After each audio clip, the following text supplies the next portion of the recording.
మందిరాలకు దేవుని వాక్య పరిచర్య చేయడానికి వెళ్తున్నప్పుడు ఆ మందిరాలలో కనబడుతున్నటువంటి సంగతులను గమనిస్తుంటే ఇందాక దేవుని సేవకులు ప్రస్తావించినట్టుగానే ఆ దేవుని మందిరము లేకపోతే దేవుని యొక్క ఆరాధన లేకపోతే పరిచర్య అని అంటే ప్రాముఖ్యంగా ఈ ప్రాంతవాసులకు ఎలా ఉంటుంది అని అంటే ఏదైనా ఒక కార్యక్రమం బహిరంగంగా జరిగితే అది క్రిస్మస్ లేకపోతే అది ఏదైనా ఉపవాస కూడికలు లేకపోతే పెద్ద సభలు ఏదైనా జరిగితే వాటికి కనబడేంత హడావుడి ఆదివారపు ఆరాధన మాత్రం కనబడటం లేదు.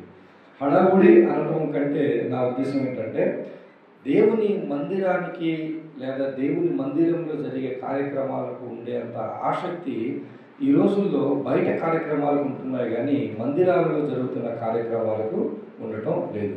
మరోలా చెప్పాలంటే సంఘం లేదా మందిరం సమాజంలోనికి వెళ్ళాలి, సమాజాన్ని ప్రభావితం చేయాలి. కానీ పరిస్థితులు ఎలా మారిపోయాయంటే సమాజం ఈరోజు సంఘం పైన ప్రభావితం చూపించింది, సమాజం ఈరోజు సంఘాన్ని కంట్రోల్ చేస్తుంది. సమాజం ఎలా ఉందో ఈరోజు సంఘం కూడా అలా మారిపోయింది. లోకంలో నీకు నిరాశ ఉండొచ్చు, లోకంలో నీకు బాధ ఉండొచ్చు, లోకంలో నీకు కష్టం ఉండొచ్చు, కానీ మందిరంలో అలా ఉండదు. మందిరంలో క్షేమం ఉంటుంది, మందిరంలో సంతోషం ఉంటుంది, మందిరంలో ఆరాధన భావం ఉంటుంది. మందిరంలోనికి నేను వస్తున్నానంటే నా మనసుకు ఎలాంటి ఆలోచన కలగాలంటే ప్రశాంతమైనటువంటి దేవుని ఆలయానికి నేను వెళ్తున్నాను అనేటువంటి స్పృహ మనకు కలగాలి. అలాంటి స్పృహ కలిగినప్పుడు ఆదివారం ఎప్పుడు వస్తుందా అని ఎదురు చూస్తాం. లేదంటే ఏమంటాం తెలుసా, ఆదివారం అప్పుడే వచ్చేసిందా అని. లేకపోతే మందిరానికి ఎప్పుడు వెళదామా అని అనుకుంటాం. లేకపోతే ఏమవుతుంది, సరే ప్రార్థన అయిపోద్ది, పాటలు అయిపోద్ది, ఆరాధన సమయానికి ఇస్తే మనం వెళ్దాం, అటు ఇటు 10 నిమిషాలు అయిపోయిన తర్వాత వాక్యానికి అప్పుడు సమయం ఇస్తారనుకొని తీరిగ్గా మన సమయాన్ని చూసుకొని మనం మందిరాలకు వస్తూ ఉంటాం. ఎందుకంటే చాలా జాగ్రత్తగా ఆలోచించండి, దేవుని సంఘాన్ని గురించి, దేవుని మందిరాన్ని గురించి ఈరోజు క్రైస్తవులకు సరి అయినటువంటి అవగాహన లేదు. మరలా చెప్తాను చూడండి, దేవుని మందిరాన్ని గురించి కానీ దేవుని సంఘాన్ని గురించి కానీ ఈరోజు క్రైస్తవులకు సరి అయినటువంటి అవగాహన లేదు. దేవుడు ఇశ్రాయేలీయులను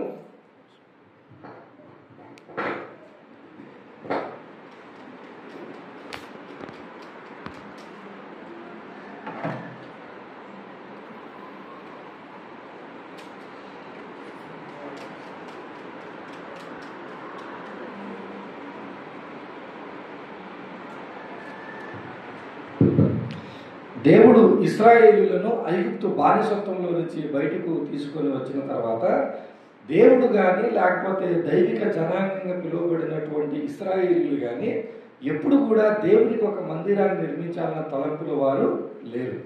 మోషే చేత దేవుడు ప్రత్యక్ష గుడారాన్ని నిర్మించడం తర్వాత ఈ ప్రత్యక్ష గుడారం దగ్గరే మందసం ఉంది, లేకపోతే ప్రత్యక్ష గుడారం చుట్టే వీరి యొక్క ఆరాధన బలులు ఇవన్నీ జరుగుతున్నాయి. కానీ ఏ ఒక్కరికి కూడా దేవునికి ఒక మందిరాన్ని కట్టాలి లేకపోతే దేవునికి ఒక మందిరాన్ని నిర్మించాలనేటువంటి తలంపులు లేవు. కానీ ఎప్పుడైతే శ్రేష్టమైన భక్తుడిగా పిలువబడినటువంటి దావీదు వస్తాడో, దావీదు వచ్చిన తర్వాత దావీదుకు దేవుడిచ్చిన వాగ్దానాన్ని అనుసరించి దావీదుకు ఒక రాజ్యం వస్తుందో, దావీదు ఒక రాజు అవుతాడో, రాజు అయినటువంటి దావీదు ఒక చక్కటి భవనాన్ని లేకపోతే ఒక చక్కటి ఒక ప్యాలెస్ని నిర్మించుకుంటాడో, అలా నిర్మించుకున్న తర్వాత దావీదుకు వచ్చిన ఆలోచన ఏంటో తెలుసా, నేనైతే దేవదారు రాణులతో కూడినటువంటి మంచి అద్భుతమైనటువంటి భవంతుల్లో నేను నివసిస్తున్నాను, కానీ ఎవరికి ఏమీ లేదు తెలుసా, నా దేవునికి ఆలయము లేదు. మరలా మీరు చాలా జాగ్రత్త ఆలోచించండి. ఆలోచనలు అందరికీ రావు, దైవిక ఆలోచనలు అందరికి అసలే రావు. చాలా తక్కువ మంది కంటే మందిరంలో వచ్చినటువంటి వారిలోనే చాలా తక్కువ మందికే దేవునికి ఏదో ఒకటి చేయాలనే తలంపులు వస్తాయి. కానీ మందిరంలో వచ్చిన చాలా ఎక్కువ మందికి దేవుని నుంచి ఏదో పొందుకోవాలనే ఆలోచనే ఉంటుంది. దేవుడు అనగానే, దేవుని సన్నిధికి వెళుతున్నాం అనగానే, దేవుని మందిరానికి వెళ్తున్నాం అనగానే ఈరోజు నాకేం వస్తుంది, లేకపోతే అక్కడికి వెళ్ళి ప్రార్థన చేస్తే నా కుటుంబానికి ఏం జరుగుతుంది, నా ప్రాంతానికి ఏం జరుగుతుంది అనే ఆలోచనలోనే ఉంటాం. కానీ దేవుని మందిరానికి వెళితే దేవునికి కావలసినవి ఏమైనా ఉన్నావా, దేవునికి కావలసినవి ఏమైనా నేను చేయాల ఆలోచనలు చాలా అరుదుగా వస్తాయి. అలా అనేక మంది ప్రజలలో వచ్చినటువంటి ఒక ఆలోచన ఎవరికి వచ్చింది, దావీదుకు వచ్చింది. దావీదు అనుకున్నాడంట, దేవునికి ఒక ఆలయాన్ని నేను నిర్మించాలి, దేవునికి ఒక ఆలయాన్ని నేను స్థాపించాలి, దేవునికి ఒక ఆలయాన్ని నేను కట్టాలి అని అనుకున్నప్పుడు దావీదుకు దేవుడు అనుమతి ఇవ్వలేదు. కానీ దావీదుకు కడుపున పుట్టబోయేటువంటి సొలొమోనుకు మాత్రం దేవుడు అవకాశాన్ని ఇచ్చాడు. కానీ దావీదు మాత్రం కట్టడానికి కావలసినటువంటి సమస్తాన్ని సమకూర్చి వెళ్ళిపోయాడు. మీరు చాలా జాగ్రత్త చూడండి. దావీదు కీర్తనలు చాలా సందర్భాల్లో మనం చదువుతుంటాం. ఒకవేళ సడన్గా మీకు వాక్యం చెప్పమని దేవుని సేవకులకి వాక్యం ఇస్తే వెంటనే మనం ఓపెన్ చేసే పుస్తకం ఏదైనా ఉంది అని అంటే అదేంటి? కీర్తనలే. ఒకవేళ ఉదయాన్నే లేచి మీకు చదువుకోవాలని బైబిల్ అనిపించింది అనుకోండి, వెంటనే మీరు ప్రకటన గ్రంథాన్ని తెరుస్తారా, లేవ్యకాండాన్ని తెరుస్తారా, కీర్తనల గ్రంథాన్ని తెరుస్తారా? వెంటనే మీరు కీర్తనల గ్రంథాన్ని తెరుస్తారు. అటు విశ్వాసులలోనైనా ఇటు సేవకులలోనైనా అనేక సందర్భాలలో తరచుగా ఉపయోగపడేటువంటి పుస్తకాలు ఏమైనా ఉన్నాయంటే అవి కీర్తనల గ్రంథం. కానీ ఈ కీర్తనల గ్రంథాన్ని ఇంత తెలివిగా లేకపోతే ఇంత సునాయాసంగా మనం చదివేస్తాము, ఉపయోగించుకుంటా. కానీ ఏ రోజైనా దావీదు తన జీవితంలో చేసిన ఉన్నతమైన పని ఏంటో అని మనం ఆలోచించామా? ఒకవేళ ఆలోచిస్తే సరే, దావీదు వలె నేను కూడా దేవుని కొరకు నా బ్రతుకులో నా జీవితంలో నేను ఏదైనా చేయగలనా అని మనం ఆలోచన చేస్తామంటే మనం ఆలోచన చేయం. కానీ దావీదు చూడండి, తన బ్రతికినంత కాలము దేవుని యొక్క ఆలయం కొరకు, కట్టవలసినటువంటి దేవుని ఆలయం కొరకు లేదా నిర్మింపబడవలసినటువంటి దేవుని ఆలయం కొరకు సమస్తాన్ని ఆయన ఏం చేశాడంటే సమకూరిస్తే తన కుమారుడు వచ్చి సొలొమోను దాని అందమైనటువంటి దేవాలయాన్ని ఆయన నిర్మించాడు. ఇంత అందమైన దేవాలయాన్ని నిర్మించిన తర్వాత ఇశ్రాయేలు తరతరాలు ఈనాటికి కూడా మిగిలిపోయినటువంటి గోడలు, ఈనాటికి కూడా మిగిలిపోయిన పునాది రాళ్ల మీద కూడా వెళ్ళి ఇదిగో భక్తి శ్రద్ధలతో ప్రార్థన చేసేంత అద్భుతమైనటువంటి దేవాలయాన్ని ఎవరు నిర్మించారు? సొలొమోను నిర్మించాడు. కానీ యేసుక్రీస్తు ప్రభుల వారు ఈ లోకంలోకి వచ్చిన తర్వాత ఆయన మాట్లాడిన కొన్ని మాటలను కానీ మనం చూడగలిగితే మత్తయి గారు రాసినటువంటి సువార్త 12వ అధ్యాయము 42వ వచనం దగ్గరికి వెళ్దాం. మత్తయి సువార్త 12వ అధ్యాయము 42వ వచనాన్ని చూద్దాం. విమర్శ సమయమున దక్షిణ దేశపు రాణి ఈ తరము వారితో నిలవబడి వారి మీద నేరాస్థాపన చేయను. ఆమె సొలొమోను జ్ఞానము వినుటకు భూమ్యాంతముల నుండి వచ్చిందంట. ఒక దేశపు రాణి, ఎవరని? షేబా దేశపు రాణి. సొలొమోనుకు దేవుడిచ్చిన జ్ఞానం, ఆ జ్ఞానము చేత సొలొమోను కట్టిన దేవాలయం, ఆ జ్ఞానము చేత సొలొమోను నిర్మించిన ఆయన యొక్క కట్టడలు, ఆ జ్ఞానము చేత ఆయన పరిపాలిస్తున్న విధానం, ఆయన జ్ఞానము చేత ప్రజలకు కలిగిన భోగభాగ్యాలు, ప్రజలకు కలిగిన క్షేమం. ఒక్క మాటలు చెప్పాలంటే ఇశ్రాయేలు దేశము, ఆ దేశంలో ఉన్న ఆధ్యాత్మిక కట్టడలు, ఇశ్రాయేలు దేశము, ఆ దేశంలో ఉన్న ప్రజల యొక్క స్థితిగతులను తెలుసుకున్నటువంటి ఒక షేబా దేశపు రాణి ఆసక్తితో ఎవరి దగ్గరికి వచ్చింది?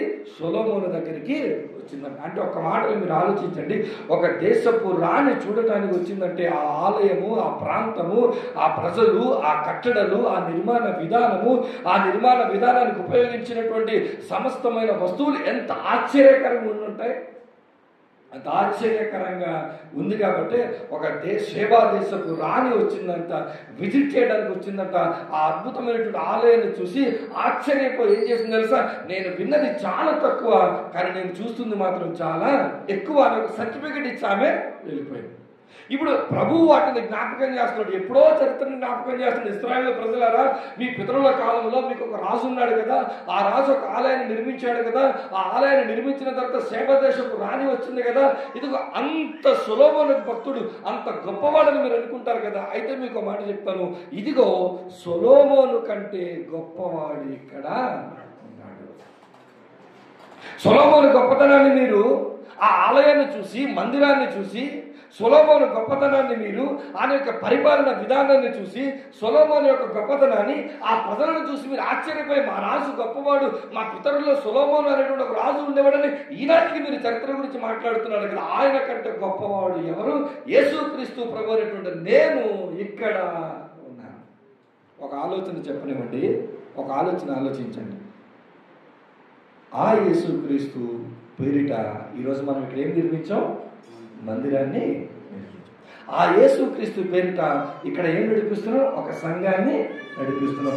ఒక్క మాట మనస్ఫూర్తిగా చెప్పండి, మీరు కట్టుకున్న, మీరు కష్టపడి నిర్మించుకున్న మీ గృహము కంటే ఎక్కువగా ఈ మందిరాన్ని మీరు ప్రేమిస్తారా? నన్ను మాట్లాడండి.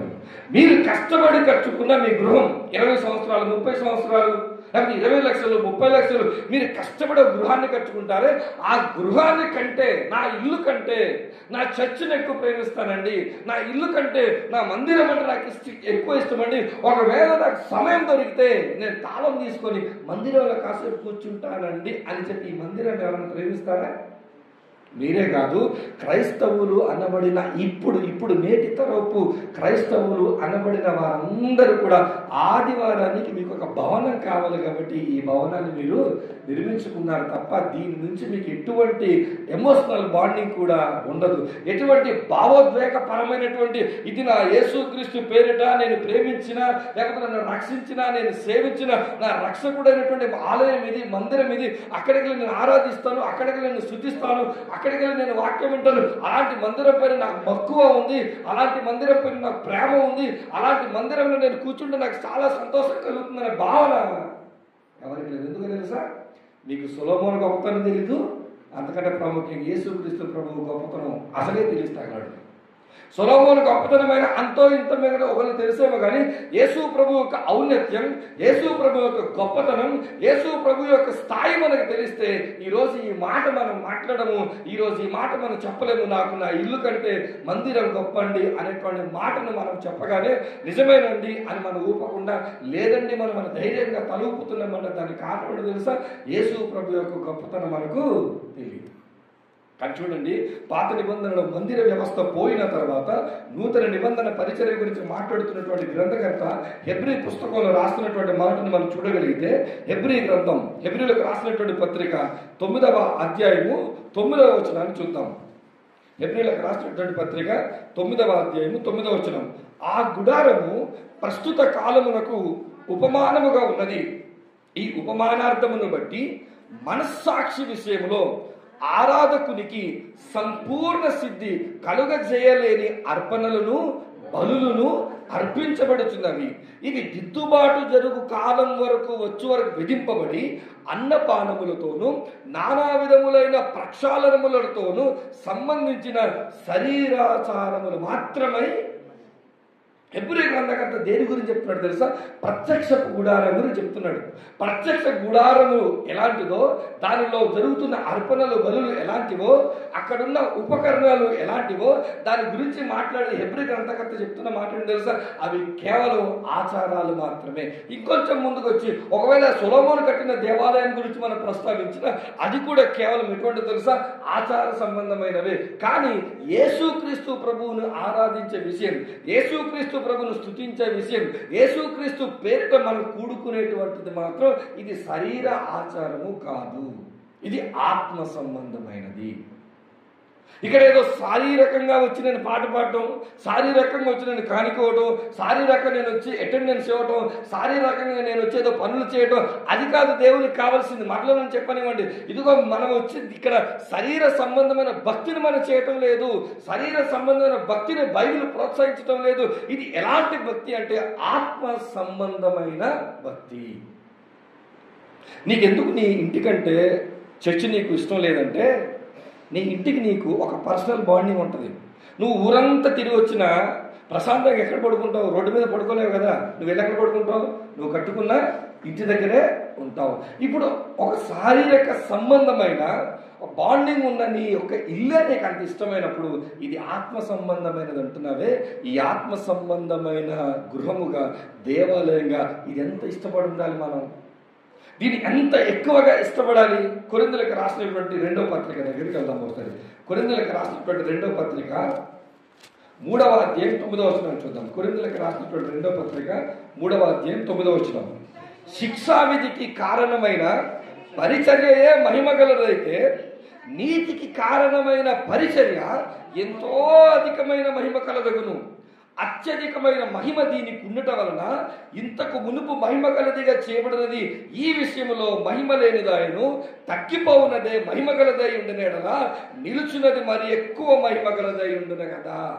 ఈ వాక్యాన్ని చదివినప్పుడు ఒకసారి సొలొమోను మందిరమే గొప్పదైతే, మోసే ప్రత్యక్ష గుడారమే గొప్పదైతే, మరి ఈ యొక్క పరిచర్య ఎలాంటిదంట?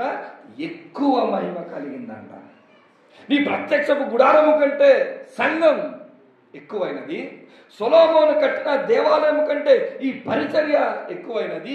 ఇది జాగ్రత్త మీరు ఆలోచించండి. ప్రత్యక్ష గుడారపులోనైనా లేకపోతే సొలొమోను కట్టిన దేవాలయంలోనైనా ప్రధానమైనటువంటి పని ఏంటో తెలిసి, నువ్వు పొరపాటు చేస్తే అక్కడ వెళ్ళి ఏమర్పించాలి? బలులు.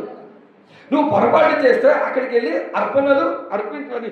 అది శిక్షకు చెందినటువంటి పరిచర్య. ఆ రోజుల్లో మందిరం అంటే ఎవరైనా పొరపాటు చేస్తే కంగారు పడేళ్ళి బలులు అర్పించుకొని క్షమాపణ పొందుకొని రావాలి. కానీ ఈరోజు ఈ పరిచర్య ఎలాంటిదో తెలుసా? ఈ పరిచర్య నీకు ఏమిస్తుందో తెలుసా? నీతిని నీకు ఇస్తుంది. ఆదివారం నువ్వు వచ్చినా, శుక్రవారం నువ్వు వచ్చినా, మంగళవారం నువ్వు వచ్చినా, ఇలాంటి కార్యక్రమాల్లో నువ్వు వచ్చినా, ఇక్కడి నుంచి వచ్చి నువ్వు పొందుకొని వెళ్ళేది ఏంటో తెలుసా? నీతిని పొందుకొని వెళ్తావు. ఎలా బ్రతకాలో దేవుని వాక్యం బోధిస్తుంది, ఎలా బ్రతకూడదో దేవుని వాక్యం బోధిస్తుంది. నీ కుటుంబాన్ని ఎలా పోషించుకోవాలో, నీ కుటుంబాన్ని ఎలా కట్టుకోవాలో, మనుషులతో ఎలా ఉండాలో, కష్టకాలంలో ఎలా ఉండాలో, శత్రువులతో ఎలా ఉండాలో, మిత్రులతో ఎలా ఉండాలో, ఈ జీవించిన జీవిత కాలంలో అనతి కాలంలో మన బ్రతుకులు ఎలా ఉండాలో నీతిని నీకు నేర్పించేస్తుంది. ఇది నీతికి సంబంధించిన పరిచర్య. ఒకసారి మీరు ఆలోచన చేయండి. శిక్షకు సంబంధించిన పరిచర్య అంటే నువ్వు పొరపాటు చేస్తే క్షమాపణ పొందుకోవడానికి సంబంధించిన ప్రత్యక్షపు గుడారముకి అంత విలువ ఉంటే, సొలొమోను కట్టిన దేవాలయానికి అంత విలువ ఉంటే, ఇదిగో నీతిని చేయి పరిచర్యకి ఎంత విలువ ఉండాలంట? అత్యధికమైనటువంటి మహిమ దీనికి ఉందంట. అయితే ఒకసారి మిమ్మల్ని మీరు ప్రశ్నించుకోండి. నిజంగా ఈ సంఘ పరిచర్యను, నిజంగా ఈ మందిర పరిచర్యను అత్యధికమైనటువంటి మహిమతో, లేకపోతే ఈ పరిచర్య చాలా గొప్పది, ఈ పరిచర్యలో నేను పాలిభాగస్తు ఉండడం చాలా గొప్ప సంగతి, లేదా ఈ పరిచర్యలో నా వంతు పాత్ర పోషించడం చాలా గొప్ప సంగతి అనేటువంటి ఆలోచన ఈరోజు ఎంతమందికి ఉంటే లేదు. ఒక మాట చెప్పాలంటే ఈ ప్రాంతంలో చాలా మందిరాలు ఉన్నాయి, చాలా మంది సేవకులు ఉన్నారు, చాలా పరిచర్యలు జరుగుతున్నాయి. దానికి కారణంగా ఇక్కడ ఉన్న విశ్వాసులకు ఏమొచ్చింది తెలుసా? పరిచర్య అంటే చాలా చిన్న చూపు వచ్చింది. మరలా ఈ మందిరం, ఈ ప్రాంతంలో చాలా మందిరాలు ఉన్నాయి. శంకరగుప్తం నుంచో లేకపోతే అంతర్వేది నుంచో మలికిపురం ఒకవేళ ఈ రూట్లో వెళ్ళగలిగితే లెక్క పెట్టుకుంటూ వెళ్తే రోడ్డు పక్కన ఎన్ని చర్చిలు ఉన్నాయి? 100 మీటర్ల దూరం లేకుండా కూడా చాలా చర్చిలు ఉన్నాయి. ఇంతమంది చర్చిలు. ఒకవేళ మల్కిపురంలో ఏదైనా వేదిక పెట్టి రండి మీరు పాస్టర్లందరూ వేదిక మీద ఎక్కండి అంటే ఎంతమంది వస్తారు? రండి సంఘ పెద్దలందరూ ఎక్కండి అంటే ఎంతమంది వస్తారు? రండి విశ్వాసులందరూ రండి ఎంతమంది వస్తారు? ఇంతమంది ఉన్నారు కదా. ఈ మందిని చూసుకొని మీకేం పోయింది తెలుసా? పరిచర్య మీద ఉన్న మహిమ లేదా పరిచర్య యొక్క గొప్పతనాన్ని మీరు గుర్తించలేని స్థితికి వెళ్ళిపోయారు. ఏదో పరిచర్య జరిగిపోతుంది అనుకుంటున్నారు మీరు. ఇప్పుడు కొన్ని మాటలు మాట్లాడుతున్నప్పుడు మీకు అర్థమవుతుంది ఇక్కడ పరిచర్య జరగట్లేదు.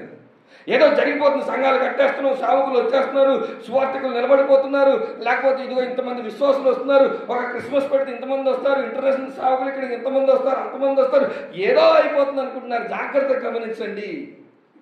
నీతికి సంబంధించిన పరిచర్య జరగటం లేదు. మహిమ రోజు రోజుకు యేసుక్రీస్తు ప్రభుల వారి యొక్క మహిమ హెచ్చవలసినటువంటి సందర్భంలో, యేసుక్రీస్తు ప్రభుల వారి గుర్తున్నటువంటి మహిమ ఇది సమాజానికి గొప్పగా వెళ్ళవలసిన సందర్భంలో రోజు రోజుకు జరుగుతున్న పరిస్థితులు, రోజు రోజుకు జరుగుతున్న పరిణామాలు చూస్తుంటే తగ్గుతుందే తప్ప ఆ మహిమ హెచ్చటం లేదు. కారణం ఏంటో తెలుసా? సంఘము యొక్క మౌలిక స్వరూపాన్ని ప్రజలు అర్థం చేసుకోలేకపోతున్నారు.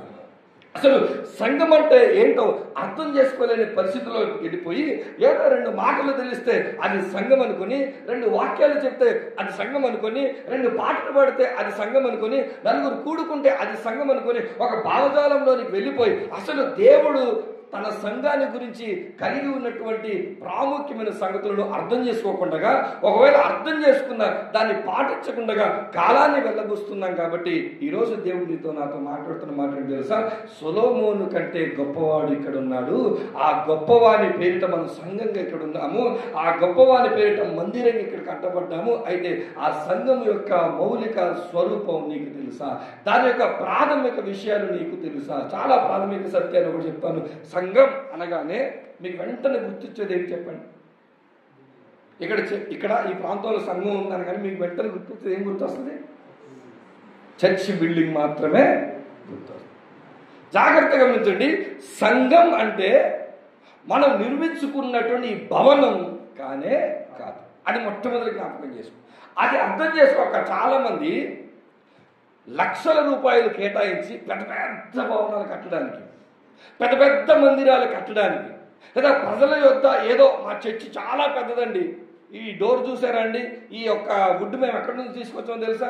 ఈ ఫ్యాన్ చూసారండి, ఈ టైల్స్ చూసారండి, పునాది రాళ్ళు చూసారండి, మేము పెట్టిన ఇసుక చూసారండి, సిమెంట్ చూసారండి, పెయింట్ చూసారండి, ఈ ఎక్కడి నుంచి తెచ్చామనుకున్నారు? ఈ అద్దాలు చూసారా?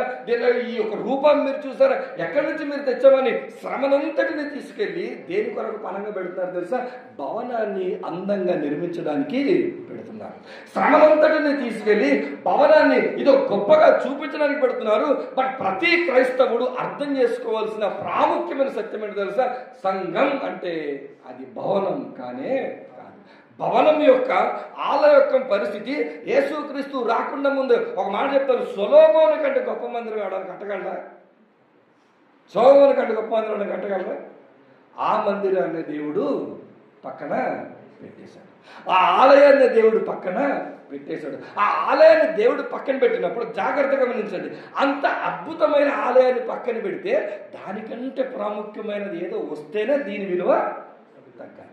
బాగా వినండి, దానికంటే సొలొమోను కట్టిన అద్భుతమైన ఆలయం కంటే గొప్పది ఏదో ఉంటేనే దేవుడు ఏం చేస్తాడు? ఇది చాలా చిన్నది, దీనికి మహిమ లేదు, ఇది పక్కన పెట్టండి. మరి సొలొమోను కట్టిన అద్భుతమైన ఆలయం కంటే ఏది గొప్పది? పేతురు గారు రాసిన మొదటి పత్రిక, పేతురు గారు రాసిన మొదటి పత్రిక 2వ అధ్యాయం, పేతురు గారు రాసిన మొదటి పత్రిక 2వ అధ్యాయం 5వ వచనం దగ్గరికి వెళ్దాం. యేసుక్రీస్తు ద్వారా దేవునికి అనుకూలముకు ఆత్మ సంబంధమైన బలుల నర్పించుటకు పరిశుద్ధ యాజకులుగా ఉండునట్లు మీరును సజీవమైన రాళ్లవలే నుండి ఇప్పుడు చెప్పాలి, ఆత్మ సంబంధమైన మందిరముగా కట్టబడుచున్నారు. ఇప్పుడు ఏది ప్రాముఖ్యమో తెలుసా? సొలొమోను కట్టిన దేవాలయం కంటే నేను దేవుడికి చాలా ప్రాముఖ్యమైన వాడినంట. సొలొమోను కట్టిన దేవాలయం కంటే మీరున్నారే, ఇంకో మాట చెప్పాలంటే మీ జీవితాలు దేవునికి చాలా ప్రాముఖ్యమైనది. ఇక్కడ సంఘం కట్టబడింది అంటే చర్చి కట్టబడిందని కాదు, జీవితాలు కట్టబడాలి. మాటలు కట్టుకోవాలి, పద్ధతులు మార్చుకోవాలి, విధానాలు మార్చుకోవాలి, కుటుంబాలు కట్టుకోవాలి, నిర్ణయాలు కట్టుకోవాలి, ఈ ప్రాంతం మార్చబడాలి. అంతేగాని ఇక నేను సంఘం కడుతున్నానండి, లేదా నేను సంఘం స్థాపించానండి, నేను సంఘాన్ని నిర్మించానండి, అది కాదు. వాక్యం చెప్తుంది, ఇది కట్టబడినటువంటి భవనం కంటే ఆ భవనంలోనికి వచ్చినటువంటి నీ జీవితం నాకు చాలా ప్రాముఖ్యం. ఇప్పుడు మనందరి జీవితాలు, మనందరి యొక్క ఈ యొక్క సహవాసాన్ని దేవుడు ఏమన్నాడు తెలుసా? ఇది సంఘం. ఈ సంఘాన్ని చూసంట, ఇక్కడ ఉన్న వారందరిని చూసంట దేవుడు ఏమన్నాడు తెలుసా? సొలొమోను కట్టిన దేవాలయం కంటే ఈ ఆత్మ సంబంధమైన మందిరం నాకు చాలా ప్రాముఖ్యం అంటున్నాడు ఆయన. అందులో ఎంతమంది ఉన్నారు, ఎంతమంది లేరు అన్నదానికి ప్రాముఖ్యం కాదు. ఆ అద్భుతమైనటువంటి భవనం కంటే వస్తువులతో, రాళ్లతో, బంగారాలతో, లేకపోతే కర్రలతో నిర్మించిన ఆ యొక్క ఆలయం కంటే ఇదిగో సజీవమైన రాళ్ల వలె ఉన్నారే మీ జీవితాలు నాకు చాలా ప్రాముఖ్యం. మీరు ఎలా కట్టబడుతున్నారు? ఆత్మ సంబంధమైన మందిరంగా మీరు కట్టబడుతున్నారు. ఈ కట్టడం ఎప్పటి వరకు జరుగుతుందో తెలుసా? ప్రభు వచ్చే వరకైనా, నువ్వు వెళ్ళిపోయే వరకైనా ఈ కట్టడం ఎప్పటికప్పుడు ప్రతి ఆదివారము, ప్రతి కార్యక్రమం ద్వారా, ప్రతి పరిస్థితుల్లో మీ సేవకుడు వచ్చి, ప్రతి కుటుంబ కార్యక్రమంలో మీ సేవకుడు వచ్చి తను చెప్పే వాక్యం దాని దగ్గర ఏం కడుతున్నారు? దేవుని యొక్క వాక్యము చేత నీ జీవితాన్ని కడుతున్నారు. రేపు అన్న రోజు ఒక సేవకుడిగా ప్రభు ముందర నిలబడినప్పుడు దేవుడు నీ యొక్క పని విధానం ఎలా చూస్తాడో తెలుసా? ఈ భవనాలను బట్టి కాదు, దేవుడు మన పని విధానాన్ని ఎలా చూస్తాడంటే ఎంతమంది జీవితాలకు వాక్యం చేత ప్రభావాన్ని కలిగించి ఎంతమంది జీవితాలు మారాయి, ఎంతమంది బ్రతుకులు మారాయి, ఎంతమంది నిర్ణయాలు మారాయి, ఎంతమంది దేవుని కోసం బ్రతికారు, అది చూస్తాడు దేవుడు. అది ఆయన చూసేటువంటి పని. సొలొమోను కట్టిన దేవాలయం కాదంట, ఇదిగో మనం కడుతున్నటువంటి ఈ మానవ జీవితాలు దేవునికి చాలా ప్రాముఖ్యమైనవి. ఈరోజు ఎంతమంది జీవితాలు నిజంగా నేను ఆత్మ సంబంధమైన మందిరంగా దేవునికి కట్టబడుతున్నాను కాబట్టి నా జీవితంలో ప్రతి మార్పును దేవునికి మహిమకరంగా మార్చుకోవాలని ఎంతమంది మన జీవితాలు మార్చుకుంటున్నారు? ఎఫెసీయులకు రాసినటువంటి పత్రిక, ఎఫెసీ పత్రిక 2వ అధ్యాయం 20వ వచనాన్ని చూస్తే, ఎఫెసీ పత్రిక 2వ అధ్యాయం 20వ వచనాన్ని చూస్తే, క్రీస్తు యేసే ముఖ్యమైన మూలరాయి అయి ఉండగా అపోస్తలులను ప్రవక్తలను వేసిన పునాది మీద, ఈ క్రమాన్ని మనం చూద్దాం. యేసుక్రీస్తు ప్రభుల వారు ఎవరంట? మూలరాయి అంట. అపోస్తలుడు ప్రవక్తలు ఏం వేశారంట? పునాదులు వేశారంట. వాళ్ళు పునాది అంట. ఆ పునాది మీద ఇప్పుడు ఎవరు కట్టబడుతున్నారు? నేను కట్టబడుతున్నాను, నువ్వు కట్టబడుతున్నావు. నువ్వు కట్టబడి ప్రతి కట్టడము ఆయనలో చక్కగా అమర్చబడి ప్రభువునందు పరిశుద్ధమైన దేవాలయమగుటకు వృద్ధి పొందుచున్నది. ఆయనలో మీరు కూడా ఆత్మ మూలముగా దేవునికి నివాస స్థలమై ఉండుటకు మీరేమవుతున్నారంట? కట్టబడుచున్నారు. ఇది ఒక క్రమం. క్రీస్తు ప్రభు ఆయన మూలరాయి ఉన్నాడు, పునాదుల మీద అపోస్తలులు ఉన్నారు. వాళ్ళ తర్వాత మనం అందరం ప్రతి ఒక్కరు కూడా కట్టబడుతున్నాం. ఈ కట్టడం పెద్ద దేవాలయం అంటే సొలొమోను దేవాలయము కంటే గొప్ప దేవాలయం సంఘం. సొలొమోను దేవాలయం కంటే మహిమ గలది ఈ సంఘం. సొలొమోను దేవాలయం కంటే వృద్ధిలోనికి వస్తుంది ఈ సంఘం. అయితే ఈ సంఘములో నీవు ఒక రాయిగా ఉన్నావే, ఆ రాయి ఎటువంటి రాయిగా ఉన్నావు? నువ్వు కఠినమైన రాయిగా ఉన్నావా?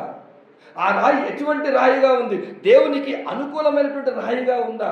చాలా మంది వాక్యాలు విని విని విని ఏ స్థితిలోనికి వెళ్ళిపోయారంటే, మాకు తెలుసులే అండి వాక్యాలు, మాకు తెలుసులే అండి ఫలానా విషయాలు అని చెప్పి వారి జీవితాలు మార్చుకోకుండా వారి ఇష్టానుసారంగా వాళ్ళు బ్రతికి వారు చేయాల్సిన పనులను చేసి ఆదివారం మాత్రం ఆరాధనకు చక్కగా వచ్చేస్తారు. బయట బ్రతికేం బాగుండదు, బయట పద్ధతులు ఏం బాగుండవు, బయట విధానాలు ఏం బాగుండవు. ఒకవేళ అలా మాట్లాడితే మీరు ఏం చేస్తారు? ట్రాన్స్ఫర్ చేసే అవకాశం ఉంటే పాస్టర్ గారు ట్రాన్స్ఫర్ చేస్తారు, ఒక ఆప్షన్.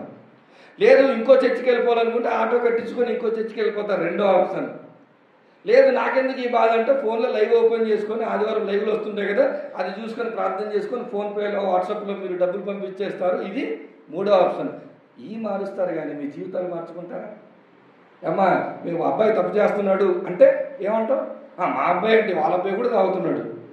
అమ్మ మీ అమ్మాయి పలానా వ్యక్తితో ఫోన్ మాట్లాడు, మా ఏంటి భూ ప్రపంచంలో మా అమ్మాయికే ఫోన్ ఉన్నట్టు, మా అమ్మాయి మాట్లాడుతున్నట్టు, మీ అమ్మాయి సంగతి నాకు తెలియదు, నీకు తెలియదేమో నాకు తెలిసి నీకు చెప్తానని చెప్పి ఆమె మీద టార్గెట్ చేసి ఇప్పుడు ఆ అమ్మాయి ఎక్కడ చెడిపోద్దా అని. వాక్యం వినేటప్పుడు నన్ను మార్చుకోవాలి, నా బ్రతుకు మార్చుకోవాలి, నా కుటుంబాన్ని ఎందుకు తెలుసా? నేను ఒక రాయిని. ఈ రాయి ఈ దేవాలయంలో అందంగా అమర్చబడాలి. ఈ రాయి ఈ దేవాలయంలో ఖచ్చితంగా ఒక భాగంలో ఉండాలి. ఈ దేవుడు కట్టుకున్నటువంటి ఈ యొక్క సంఘం అనేటువంటి దేవుని నివాస స్థలం అనేటువంటి ఈ భవనంలో, ఈ సంఘంలో నేను నా కుటుంబం అమర్చబడాలి. ఎలా అమర్చబడాలంటే చక్కగా అమర్చబడాలి. ఎలా పడితే అలా అమర్చబడకూడదు. ఒకవేళ తాపి మేస్త్రి రాకుండానే నేనేం చేశాను, 2 ఇటుకలు అటు ఇటు పెట్టాను అనుకోండి, ఆయన వచ్చి సరేలవయ్యా నువ్వు ఇంటి యజమాని నువ్వు ఎలా పెడతావు నేను అలా కట్టేస్తానంటాడా? ఏం చేస్తాడు ఆయన? తీసి అవతలకు పడేసి పద్ధతిగా ఆయన దాన్ని పెట్టుకుంటాడు. నువ్వు కూడా నీకు ఇష్టం వచ్చినట్టుగా నేను ఎలాగైనా బ్రతికేస్తాను, నేను సంఘంలో సభ్యుడిని అనుకుంటే గమనించు, తాపి మేస్త్రి మీ సేవకుడు ఉన్నంతసేపు నీ సంగతి నడుస్తుందిలే. కానీ ఒకరోజు దేవుడు వచ్చి నా అందమైన ఆలయంలో ఇదేంటి ఇటుకేలా ఉంది, ఈ రాయి ఎలా ఉందని ఒక్కొక్క రాయి తీసి అవతలడేసాడు అనుకోండి, ఆ రోజు నువ్వు నేను ఎంత బాధపడినా ఎంత గగ్గోలు పెట్టి ఉపయోగం లేదు. గమనించండి, సొలొమోను కట్టింది మన భౌతిక నేత్రాలకు కనబడుతుంది. యేసుక్రీస్తు ప్రభుల వారు కడుతున్న సంఘం మన భౌతిక నేత్రాలకు కనబడట్లేదు. ఇది కేవలం ఇలా మానవ జీవితాలుగా ఈ ప్రాంతంలోనో మరో ప్రాంతంలోనూ మన సంఘానికి కట్టబడుతున్నాం. కానీ ఒకానొక రోజు అద్భుతమైనటువంటి దేవాలయాన్ని చూసినప్పుడు ఆ దేవాలయంలో చక్కటి రాయిగా నా బ్రతుకు ఉండాలి తప్ప, నా బ్రతుకు ఒక అందమైన పరిచర్యగా కనబడాలి తప్ప, నా మందిరము లేకపోతే నేను కడుతున్నటువంటి ఒక బిల్డింగ్ కాదు. జాగ్రత్తగా గమనించండి. అలాగని బిల్డింగ్లు కట్టుకోకూడదా, బిల్డింగ్ అందంగా మలుచుకోకూడదా, బిల్డింగ్ కావలసిన సౌకర్యాలు పెంచుకోకూడదా అంటే కాదు. కానీ మన ఉద్దేశం దాని మీద కాదు. మన ఉద్దేశం ఎవరి మీద ఉండాలి? నా జీవితం దేవునికి ఒక అందమైనటువంటి పరిచర్యగా, నా జీవితం దేవునికి ఒక అందమైన రాయిగా, ఈ దేవుడు కడుతున్నటువంటి సంఘమన వ్యవస్థలో, ఈ దేవుడు కడుతున్నటువంటి దేవాలయంలో, ఆయన నివసించడానికి నిర్మిస్తున్నటువంటి ఈ దేవాలయంలో నేను కూడా నా జీవితం కూడా అందమైనదిగా ఉండాలి తప్ప ఒకరోజు దేవుడు కోపపడి ఈ రాయిని తీసి పక్కన విసిరేసేటువంటి పరిస్థితిలోనికి నా జీవితం ఏమాత్రం కూడా. అందుకే నేను చెప్తాను, మీరు ఎక్కడికి వెళ్ళినా, ఏ మీటింగ్కి వెళ్ళినా, ఏ వాక్యం వింటున్నా, మీరు వాక్యం ఎందుకు నాకు తెలుసా, ఆయన ఎలా చెప్తాడు, ఏం చెప్తాడు, ఎందుకు వచ్చిన అది కాదు మీకు ఉండాల్సిందే. మీరు ఎక్కడికి వెళ్ళిన వాక్యం ఎందుకు నాకు తెలుసా, నా జీవితాన్ని ఈ వాక్యం ద్వారా ఒక్క మాటతోనైనా నా జీవితాన్ని మరింతగా నేను అభివృద్ధి చేసుకోగలనా, నా ఆత్మీయ జీవితాన్ని మరింతగా నేను బలపరచుకోగలనా, నా ప్రార్థన జీవితాన్ని నేను స్థిరపరచుకోగలనా, నా వాక్య జ్ఞానాన్ని మరింతగా పెంచుకోగలనా, పరిచయం నేను మరింత ముందడుగు నేను వేయగలనా, దానికోసం మీరు వినాలి. అంతే తప్ప ఏదో వాళ్ళు చెప్తున్నారు వీళ్ళు చెప్తున్నారు ఏం చెప్తున్నారో చూద్దాం ఒకసారి మనం కూడా విని వెళ్ళిపోతాం అనే ఉద్దేశం కాదు. ఎక్కడ వెళ్ళినా ఏ సేవకుడు వచ్చినా ఏ సేవకుడు చెప్తున్నా నా బ్రతుకును మార్చుకోవడానికి దేవుడు నాతో మాట్లాడతాడు కాబట్టి నేను వెళ్ళాలి, వెళ్ళి నా జీవితాన్ని అందమైనదిగా నేను మలుచుకోవాలి. ఎందుకో తెలుసా, సంఘంలో నేను విలువైన పాత్రగా నేను వాడబడాలి.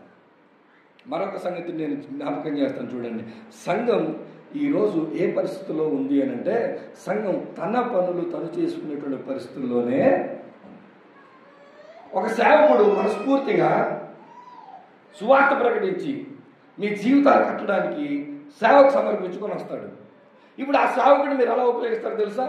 అయ్యగారు ఈరోజు మా ఇంట్లో బర్త్డే కార్యక్రమం అండి, అయ్యగారు ఈరోజు మా పెళ్లి రోజు అండి, అయ్యగారు ఈరోజు మేము ఇల్లు కట్టుకున్న రోజు అండి, అయ్యగారు మా వారు కాలం చేసిన రోజు అండి, అయ్యగారు నాకు ఆరోగ్యం పాడైపోయి మరల నేను బాగైన రోజు అండి. ఒకసారి మీరు ఆలోచించండి, మీ పాస్టర్ గారిని, ప్రాముఖ్యంగా మీ పాస్టర్ గారినే మీ ప్రాంతంలోనే మీ ఇంటిలోనికి ఎప్పుడైనా ఏ కారణం లేకుండా మీ ఇంట్లో కార్యక్రమం ఏమి లేకుండా పిలిపించి ఒక 2 మాటలు చెప్పండి అయ్యగారు, బైబిల్ చాలా అడిగిన రోజులు ఉన్నాయి మీ జీవితంలో, ఒక్క 2 మాటలు చెప్పండి బైబిల్లో చెప్పి వెళ్ళిపోండి. ఏ కారణం లేకుండా పిలుస్తారా మీరు? సంఘం అంటే మనం ఎలా అర్థం చేస్తుంది తెలుసా? వ్యక్తిగత కుటుంబ కార్యక్రమాలకు ఉపయోగపరుచుకునేటువంటి ఒక సంఘం. ఒక మాట గట్టిగా చెప్పాలంటే, మన సంఘం డ్వాక్రా సంఘాలకి తక్కువ లేదు, మన సంఘం యూనియన్ సంఘాలకి తక్కువ లేదు, మన సంఘం ఇదిగో రాజకీయ నాయకుల సంఘాలకి తక్కువేం లేదు. వారందరూ కూడా స్వార్థ ప్రయోజనాల కొరకు సంఘంలో ఉంటారు, వారి యొక్క అవసరాలు తీర్చుకుంటారు. ఈరోజు సంఘంలో కూడా స్వార్థ ప్రయోజనాల కోసమే చాలా మంది వస్తారు. పెళ్లిళ్ళు చేసుకోవాలి కాబట్టి వస్తారు, బర్త్డేలకు ఎవరో రావాలి కాబట్టి వస్తారు, చనిపోతే సమాజం దగ్గర కార్యక్రమాలు చేయాలి కాబట్టి వస్తారు. కాబట్టి కొన్నిసార్లు దేవుని సేవకుడు గద్దించినా తిట్టినా ఏం చేసినా ఎందుకు ఆగుతారు తెలుసా? ఒకవేళ మనం బయటికి వెళ్ళిపోతే కార్యక్రమం ఎవరు చేస్తాడు? సంఘం నీకు ఎలా అర్థమైంది తెలుసా? స్వార్థ ప్రయోజనాల కోసమే. కానీ సంఘం యొక్క విధానం మీరు చూడండి, సంఘం యొక్క స్వరూపం మీరు చూడండి. అపోస్తలుల కార్యాలు 8వ అధ్యాయం దగ్గరికి వెళ్దాం. అపోస్తలుల కార్యాలు 8వ అధ్యాయము 1వ వచనం నుంచి చూద్దాం. ఆ కాలమందు యెరూషలేములోని సంఘమునకు గొప్ప హింస కలిగినందున అపోస్తలులు తప్ప అందరూ యూదయ సమరయ దేశములు ఏమైపోయారంటే చెదిరిపోయారు. 4వ వచనం. కాబట్టి చెదిరిపోయిన వారు ఏం చేస్తున్నారు తెలుసా? సువార్త వాక్యాన్ని ప్రకటించుచు సంచారం చేస్తున్నారు. వాళ్ళు ఒక ప్రాంతంలో ఉన్నారు, ఆ ప్రాంతంలో వారందరూ కూడుకున్న ప్రాంతంలో వారు ఏం చేస్తున్నారు తెలుసా? దేవుని మాటలు వింటున్నారు. ఈ వింటున్న వారి దగ్గర సమస్యలు వచ్చాయి, కష్టాలు వచ్చాయి. ఇప్పుడు చెదిరిపోయి వేరే ప్రాంతాలకు వెళ్ళిపోతున్నారు. వేరే ప్రాంతాలకు వెళ్ళిపోతున్నటువంటి వారు చేస్తున్న పని తెలుసా? దేవుని మాటలు ఇతర ప్రజలకు. ఒక మాట చెప్పండి, మీ గుండె మీద చేసుకుని చెప్పండి, ఒక్క ఆదివారం మీకు ఏదైనా ఆదరణ కలిగించి ఒక్క మాట మీకు మనసులో పెట్టుకొని, ఈ మాట నన్ను ఆదరించింది అని మనసులో పెట్టుకొని, నిజంగా మీ ఈ పక్కింట్లో వాళ్ళు పొరుగింట్లో వాళ్ళు మీకు తెలిసిన ఎవరైనా బాధల్లో ఉంటే వారి దగ్గరికి వెళ్ళి, అమ్మ ఈ మాట నన్ను ఆదరించింది, ఈ మాట నీకు చెప్తాను, ఒక్క మాట మీ జీవితంలో ఎప్పుడని చెప్పుంటారా? నిన్ను ఆదరించినప్పుడు కన్నీరు కాల్చి సాక్ష్యం చెప్పేసి ఇక్కడ తానా తందన చేసేస్తావు ఇక్కడ. కానీ నీకు అర్థమైన దేవుని మాట ఒక్క మాట బయటికి వెళ్ళి చెప్పవు. అంటే మీకేమర్థమైంది? సంఘం అంటే అది నా వ్యక్తిగత ప్రయోజనాలకు ఉపయోగించుకోవటం తప్ప, సంఘం అనేది దేవుడు పెట్టింది ఎందుకో తెలుసా? లోకంలో చాలా మంది నిరాశ చేత, బాధల చేత, వేదనల చేత, కుటుంబాల కష్టాల చేత, పాపం చేత నలిగిపోతున్న వారి మధ్యకు దేవుని వాక్యాన్ని ప్రకటించి వారి జీవితాలను కట్టి వారిని దేవుని సన్నిధిలోకి తీసుకొచ్చి వారిని అద్భుతమైనటువంటి రాళ్ల వలె మలచడానికి దేవుడు సంఘం పుడితే ఎంత స్వార్థమో తెలుసా? నువ్వు వింటావు, ఎంత మంది చెప్పినా వింటావు, ఎన్ని గంటలు చెప్పినా వింటావు, ఎన్నిసార్లు చెప్పినా వింటావు, ముద్దులా వింటావు తప్ప బయటికి వెళ్ళి ఒక్క మాట కూడా వేరే వారికి చెప్పాలి. సంఘం యొక్క మౌలిక స్వరూపం ఎలా ఉంది తెలుసా? వారు విన్న కొద్ది మాటలు, వారు నేర్చుకున్న కొద్ది మాటలు అది వేరే వాళ్ళ జీవితాలకు ఉపయోగపడతాయంటే, అది వేరే వాళ్ళ బ్రతుకులు కడతాయంటే, వేరే వారి కాపురాలు కడతాయంటే, వేరే వారి యొక్క కుమారులను తల్లిదండ్రులు మారుస్తాయంటే ఆ మాటలు తీసుకెళ్ళి చెప్పడానికి ఇష్టపడతారు. ఉదాహరణ, మీకు తల్లిదండ్రులను సన్మానించాలి అనే మాట మీకు తెలిసిందనుకోండి, మీ కళ్ళ ముందు ఒకడెవడైనా ఒక వ్యక్తి ఎవరైనా తమ తల్లిదండ్రులు కొడుతున్నాడు, తిడుతున్నాడు, మీరు వెళ్ళి బైబిల్లో ఈ మాట ఉందయ్యా, ఈ మాట ప్రకారంగా నా కొడుకు నన్ను ఎంతగా ప్రేమిస్తాడు, నువ్వు కూడా మీ అమ్మ నాన్న ప్రేమించవచ్చు కదా అని చెప్పగలరా? చెప్పలేరు. ఎందుకంటే మీ ఇంట్లో మీ కొడుకు మిమ్మల్ని బాగా చేస్తుంటాడు. మీరేం చెప్తారు? వెళ్ళి మీ కొడుకు మంచోడైతే ఆ కొడుకు ఆ అమ్మ నాన్న కొడుతుంటే వాళ్ళకైనా చెప్తారు, ఇక్కడ మీ కొడుకు స్థిరమైన వాడు కాదు కదా. దాని అర్థం ఏంటో తెలుసా? నీ యొక్క సంఘంలోనికి వచ్చి కార్యక్రమాల కోసం నువ్వు సేవని కార్యక్రమాల కోసం సంఘాన్ని, కార్యక్రమాల కోసం సేవకుడిని ఎప్పుడైతే ఉపయోగిస్తావో ఆ సేవకుడు, ఆ సంఘము, ఆ మందిరము నిజమైనటువంటి పని చేయాల్సినటువంటి ఒక పని నుంచి సంఘము తన యొక్క మార్గదర్శకత్వాన్ని కోల్పోయింది. సమాజంలోనికి సువార్త ప్రకటించవలసిన సంఘం, సమాజాన్ని చైతన్యపరచవలసిన సంఘం, సమాజాన్ని ఆదరించవలసిన సంఘం, సమాజాన్ని ఉద్ధరించవలసిన సంఘం ఈరోజు సమాజం చేత నానా మాటలు అనిపించుకోవాల్సిన స్థితి వస్తుందంటే సంఘం యొక్క ప్రాముఖ్యమైన ఉద్దేశం సువార్త చేయటం, అనేక మంది జీవితాలను బాగు చేయటం అనే సంగతి మర్చిపోయాం. మనం స్థాపించటం కాదు, నిర్మించుకోవడం కాదు, సంబరాలు చేసుకోవడం కాదు. దేవుడు ఒకరోజు అడిగే మాట మనందరూ నిలబెడతాడు. పాస్టర్ గారిని కాదు సుమా, సంఘంలో ఉన్న అందరు నిలబెట్టి మీ సంఘం ఎప్పుడైనా స్వార్థ కొరకు ఏదైనా నిర్ణయం తీసుకుందా? మీ సంఘం కనీసం మీ చుట్టుపక్కల ఎవరైనా అన్యులుంటే, మీ సంఘం కనీసం చుట్టుపక్కల దేవుని తెలియని వారు ఉంటే వారి దగ్గరికి వెళ్ళి ఒక్క మాట చెప్పడానికి సంఘమంతా ప్రయాసపడ్డారా? కనీసం ప్రార్థన చేశారా? సంఘానికి సువార్త భారం లేకుండా సంఘం అంటే ఏదో మనం వస్తాము, మన కార్యక్రమాల్ని చక్కబెట్టుకుంటాం, మన కార్యక్రమాలతో మనం ఆనందంలోనికి పరవశించిపోదాం అనే కోణంలోనికి వెళ్ళిపోతుంటే సంఘం యొక్క మౌలిక స్వరూపాన్ని అర్థం చేసుకోలేదు. అర్థం చేసుకోకుండా స్వార్థ ప్రయోజనాలకు ఉపయోగించుకుంటున్నారు. జాగ్రత్త సుమా. 2వ కొరింథీయులకు రాసినటువంటి పత్రిక, కొరింథీయులకు రాసినటువంటి 2వ పత్రిక 10వ అధ్యాయం 15వ వచనం చూద్దాం. కొరింథీయులకు రాసినటువంటి 2వ పత్రిక 10వ అధ్యాయం 15వ వచనం. మేము మేరకు మించి ఇతరుల ప్రయాస ఫలంలో భాగస్థులం అనుకుని అతిశయపడము. మీ విశ్వాసము చెప్పలమ్మా, మీ విశ్వాసము అభివృద్ధి అయిన కొలది మాకు అనుగ్రహింపబడిన మేరలకు లోపలనే సువార్త మరి విశేషముగా వ్యాపింపజేయచ్చు. మీ ఆవలి ప్రదేశములలో కూడా సువార్త ప్రకటించినట్లుగా మేము మీ మూలముగా గణపరచబడదుమని నిరీక్షించుచున్నామే గాని మరి ఒకరి మేరలో చేరి సిద్ధమై ఉన్నవి మావి అయినట్టుగా అతిశయింప.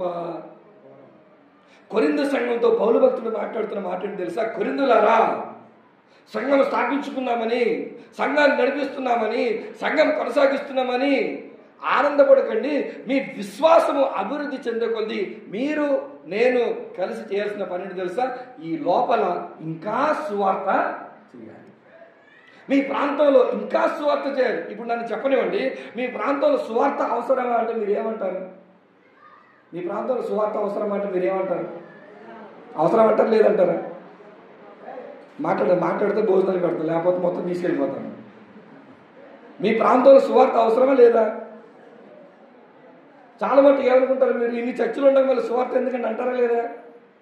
ఇక్కడ వాక్యం చెప్తుంది, లోపలనే సువార్త మరి విశేషంగా ఏమవ్వాలంట? వ్యాపింపజేయాలి. అంటే భవనాల వైపు, కట్టడాల వైపు, కార్యక్రమాల వైపు చూస్తూ మేమేదో క్రైస్తవులుగా మారిపోయామని చెప్పి జీవితాలు కట్టుకోకుండా క్రైస్తవులుగా చలామణి అవుతున్న ప్రాంతాల్లో ఏం కావాలి? మరలా సువార్త మరి విశేషంగా. ఇక్కడ నుంచి మేము సువార్త లేని చోట చెప్తాం, కరెక్టే, నేను కాదనట్లేదు. కానీ మనకు ఉండాల్సిన మరొక అతి ప్రాముఖ్యమైన భారం ఏంటో తెలుసా? ఈ ప్రాంతంలో దేవుడు సంఘాన్ని స్థాపించాడంటే ఈ ప్రాంతంలోనికి ఏం కావాలి? సువార్త చెయ్యాలి. ఒకవేళ దేవుడు ఏదైనా సంఘాన్ని ఒక ప్రాంతంలో స్థాపించిన తర్వాత అక్కడ సువార్త అవసరం లేదనుకుంటే దేవుడు ఏం చేస్తాడు తెలుసా? అక్కడ సంఘం తీసేస్తాడు, అవసరం లేదు ఇక్కడ సువార్త. ఎందుకంటే సంఘం యొక్క ప్రధానమైన పని ఏంటో తెలుసా? సువార్త చేయాలి. మరి ఆల్రెడీ యేసు ప్రభు గురించి తెలుసు కదండి అంటే యేసు ప్రభు గురించి సమాచారం మాత్రమే తెలుసు ఈ ప్రాంతీయులకు. కానీ యేసు ప్రభు యొక్క గొప్పతనం, బహుశా యేసు ప్రభు యొక్క మహిమ, యేసు ప్రభు యొక్క జ్ఞానము, యేసు ప్రభు యొక్క ఔన్నత్యం ఈ ప్రాంత ప్రజలకు తెలియదేమో. దేవుడు ఏం చెప్పాడు తెలుసా? ఈరోజు సంఘంలో వచ్చిన నీకు ఆ బాధ్యతను ఇచ్చాడు. ఒక సంఘంగా పిలువబడి నువ్వు, క్రైస్తవ విశ్వాసగా పిలువబడి నువ్వు, నీలో విశ్వాసము అభివృద్ధి అయ్యే కొలది నీకు ఉండాల్సిన ప్రధానమైన భారం ఏంటో తెలుసా? దేవాలయ సువార్తను ప్రకటించాలి. నీ జీవితాన్ని కట్టుకోవడానికి దేవుడు నీకు సంఘాన్ని ఇచ్చాడు. కట్టబడిన జీవితం మరొకరి జీవితాన్ని కట్టడానికి, సువార్త పని చేయడానికి దేవుడు నిన్ను ఏం చేశాడు? సంఘంలోనికి దేవుడు నిన్ను తీసుకొని వచ్చాడు. మరొక సంగతి చెప్తాను చూడండి. యోహాను గారు రాసినటువంటి మొదటి పత్రిక 1వ అధ్యాయం, యోహాను గారు రాసిన మొదటి పత్రిక 1వ అధ్యాయము 3వ వచనాన్ని చూద్దాం. మాతో కూడా మీకును సహవాసము కలుగునట్లు మేము చూచిన దానిని, వినిన దానిని మీకును తెలియజేయుచున్నాం. మన సహవాసం అయితే తండ్రితో కూడాను ఆయన కుమారుడైన యేసుక్రీస్తుతో కూడాను ఉన్నది. మన సంతోషము పరిపూర్ణమగుటకై మేము ఈ సంగతులను రాయించున్నాం. యేసుక్రీస్తు ప్రభుల వారు మరణ తదనంతరము ఆయన దగ్గర ఉన్నటువంటి వారు సుమారుగా 12 మంది ప్రాముఖ్యమైనటువంటి వారు. ఆ తర్వాత ఒక 120 మంది ఉన్నారు, తర్వాత ఒక 5,000 మంది, తర్వాత ఒక 3,000 మంది, కొన్ని వేల మంది మార్పు చెందుతూ పరిచర్య ముందుకెళ్తున్నప్పుడు ఈ యోహాను భక్తుడు ఏమంటున్నాడు తెలుసా? మాకు దేవునితో సహవాసం ఉంది. ఈ పత్రిక నేను ఎందుకు రాస్తున్నానంటే మీకు మాకు సహవాసం ఉండాలి. మీకు మాకు సహవాసం ఉంటే మీకు కూడా ఎవరి సహవాసం దొరుకుతుందో తెలుసా? దేవుని సహవాసం దొరుకుతుంది. చాలా సందర్భాల్లో మనం ఏం చేస్తామో తెలుసా? సహవాసము అని అంటే అది కేవలం మందిరానికి సంబంధించిందే అని అనుకుంటాం. ఏమనుకుంటాం? అది చర్చిలో సంబంధించిందే అనుకుంటాం. కానీ అది కాదు. సహవాసము అని అంటే మనం బయట వారితో వల్ల ఏం చేయాలి? మనం సహవాసం చేయాలి. వారితో సహవాసం చేసి వారికి మనం చూపించాల్సినటువంటి ఒక ప్రత్యేకత ఏంటో తెలుసా? ప్రతి విషయంలో, సంపాదనలో నీవు నేను సమానమే, గృహంలో నీవు నేను సమానమే, బిడ్డల విషయంలో నీవు నేను సమానమే, అన్ని విషయంలో నీకు నాకు సమానం ఉంది. కానీ నీకు నాకు మధ్య ఉన్న వ్యత్యాసం ఏంటో తెలుసా? నాకు దేవుడు ఉన్నాడు, నా కుటుంబంలో నాకు సమాధానం ఉంది. నాకు దేవుడు ఉన్నాడు, నా కుటుంబంలో నాకు సంతృప్తి ఉంది. నాకు నా దేవుడు ఉన్నాడు, నా కుటుంబంలో ఉన్నదానితో మేమందరము సంతోషంగా బతుకుతున్నాము అని చెప్పి ఏం చేయాలి తెలుసా? దేవుడు లేని వారికి నీ జీవితం ద్వారా నువ్వేం చూపించాలి? దేవుణ్ణి చూపించి సహవాసంలోనికి వారిని మీరు పిలవాలి. అది వదిలేసి అమ్మ ఆదివారం చేసి రామ్మ అంటే ఎవడొస్తాడు? అమ్మ మీటింగ్ రామ్మ అంటే ఎవడొస్తాడు? పోను వదిలేద్దాం. నేను వచ్చి మీ ఊర్లో అమ్మ ఈరోజు 4వ వార్షికోత్సవ ఆరాధన ఉంది రమ్మని చెప్పి మీ పక్కింట్లో వాళ్ళని పిలిచిన వస్తారు, నువ్వు ఎవడిరా అన్నాను. నువ్వు పిలిస్తే కనీసం నువ్వైనా కొడతారు. సరే వస్తానని చెప్పి రానైనా మానేస్తారు, కానీ వాళ్ళు వస్తారు. ఇక్కడ కారణం ఏంటో తెలుసా? సంఘములోనికి మనం వచ్చి దేవునితో సహవాసము చేసి ఈ సహవాసాన్ని మనం నలుగురు మధ్యకు తీసుకెళ్ళి వారు కూడా దేవుని అర్థం చేసుకునే విధంగా మన జీవితాలను వాళ్ళకి చూపించి వారిని దేవుని దగ్గరికి తీసుకురావాల్సిన బాధ్యత ఎవరిది? మనది. చాలా సందర్భాల్లో మనం ఎవరు కూడా తెలుసా? నాకు జ్ఞానం ఉండాలి, తెలివి ఉండాలి, నాకు బైబిల్ ట్రైనింగ్ అయి ఉండాలి, లేకపోతే నా కుటుంబం బాగుండాలి, అప్పుడు నేను సువార్త చెప్తే ఎవరైనా మారుతారేమో అని అనుకుంటాం. కానీ యేసుక్రీస్తు ప్రభుల వారు మరణించి తిరిగి లేచిన తర్వాత ఎమ్మాయి అనేటువంటి గ్రామంలో ఒక ఇద్దరు యవనస్తులు నడుచుకుంటూ వెళ్తూ మాట్లాడుకుంటున్నారంటే జరిగిన సంగతులు. యేసు ప్రభు చనిపోయాడు, చంపేశారు, తిరిగి లేస్తానన్నాడు, ఆయన లేచాడు, లేచిన దాని గురించి అక్కడక్కడ మాట్లాడుకుంటున్నారని వారిద్దరు మాట్లాడుకుంటే వారిద్దరి మధ్యకి ఎవరు వెళ్ళారు? యేసు ప్రభు వెళ్ళాడు. యేసు ప్రభు వెళ్ళి వారు ఏదైతే మాట్లాడుతున్నారో ఆ మాటలకు ప్రవక్త యొక్క వచనాలను, ధర్మశాస్త్రం యొక్క సంగతులను వారికి బోధపరిచి వారి దగ్గర నుంచి ప్రభు వెళ్ళిపోయిన తర్వాత వారిద్దరు ఏమనుకుంటున్నారు తెలుసా? ఇదిగో యేసు ప్రభు మనతో మాట్లాడుతుంటే మన హృదయంలో ఏమి కలిగింది? మంట కలిగింది. ఆదివారం వాక్యం విన్న తర్వాత నీకు మంట కలుగుతుందా? కలుగుతుంది. ఎక్కడ కలుగుతుంది? కడుపులో మంట వస్తుంది, మనసులో రాదు మంట. వాక్యం వింటున్నప్పుడు అయ్యబాబు గంటన్నర చెప్పేశారండి కడుపులో. ఒక ఆయన ఇలాగన్నాడు, అయ్యగారు కొంచెం వాక్యానికి సమయం ఇస్తున్నాను, ఒక 10 నుంచి 15 నిమిషాలు ముగించేయండి, భోజనం టైం అయిపోయింది అన్నాడు. ఏమన్నాడు? నాతో అన్నాడు, బాగానే ఉంది. మళ్ళీ అంటాడు, ఏమి లేదు అయ్యగారు వాక్య పరిచర్య తక్కువ సమయం చేస్తారు, ఎందుకంటే మనలో చాలా మందికి ఏముంటాయి ఆస్తులు చిట్టా ఉంటాయి కదా. మనలో చాలా మంది బీపీలు ఉన్నాయి, షుగర్లు ఉన్నాయి. అలా ఉన్న వాళ్ళు జాగ్రత్త తినొచ్చేస్తే మిగతా తింటారు కదా. వాళ్ళకి బీపీ షుగర్లు నేను 4 రోజులు చెప్తే నాకు బీపీ వస్తుంది. ఆ టైంలో వాక్యం వినడానికి మీకు ఏమొస్తుంది? బీపీ అడ్డం వచ్చింది, షుగర్ అడ్డం వచ్చింది. తగిన ఆరోగ్య జాగ్రత్తలు తీసుకుంటే ప్రమాదం ఏమి లేదు. ఒక నిమిషాలు తినేసి కంగారేం లేదు. లేదా ఒక అరటిపండో లేకపోతే ఒక యాపిల్ పండు, జామ పండు తెచ్చుకొని తినేసి కూర్చునే ప్రమాదం ఏం లేదు. కారణం ఏంటో తెలుసా? దేవుని వాక్యం పట్ల అవగాహన లేక దేవుని వాక్యాన్ని ఇదిగో నా జీవితంలో అర్థం చేసుకొని నేను ఇతరులకు వెళ్ళి ప్రకటించాలి. నా యొక్క వాక్యాన్ని నేను వినేటప్పుడు నేను కూడా నా జీవితంలో దేవుణ్ణి ఎలాగైతే ఈ సంఘంలో అనుభవిస్తున్నానో, ఆయన కృపా సమృద్ధిని ఎలాగైతే పొందుకుంటున్నానో అది వేరే వాళ్ళకి అందరూ మంట నీకు రావాలి. మనకు మంట రావట్లేదు. మనం ఏ పాటికి వచ్చామా? సహవాసంలో ఉన్నామా? మరలా తిరిగి వెళ్ళిపోయాము. కానీ తిరిగి దేవునికి ప్రయోజనకరమైనటువంటి జీవితాన్నిగా జీవించాలి. ఈ సహవాసంలో నేను చాలా మందిని తీసుకురావాలి అనే తలంపు లేదు. అందుకే హెబ్రీ గ్రంథకర్త చెప్తా ఉన్నాడు. హెబ్రీలకు రాసినటువంటి పత్రిక 10వ అధ్యాయం 24వ వచనంలో చూస్తే, హెబ్రీ పత్రిక 10వ అధ్యాయం 24వ వచనం, కొందరు మానుకొనుచున్నట్టుగా సమాజముగా కూడుట మానక మీరేం చేయాలంట? ఒకరినొకడు హెచ్చరించుకుంటూ ఆ దినము సమీపించటం మీరు చూచిన కొలది మరి ఎక్కువగా అలాగ చేయొచ్చు ప్రేమ చూపుటకును సత్కార్యములు చేయుటకును మీరు ఒకరినొకరు ఏం చేయాలి? పురికొల్పుకోవాలని మీరు ఆలోచించారు. ఒక మాట అడగని ఈ వచనం చదివిన తర్వాత మీరు ఆఖరికి తిరిగి వెళ్ళిపోయేటప్పుడు ఒక్కరికైనా వందనాలు చెప్పి వెళ్తారా?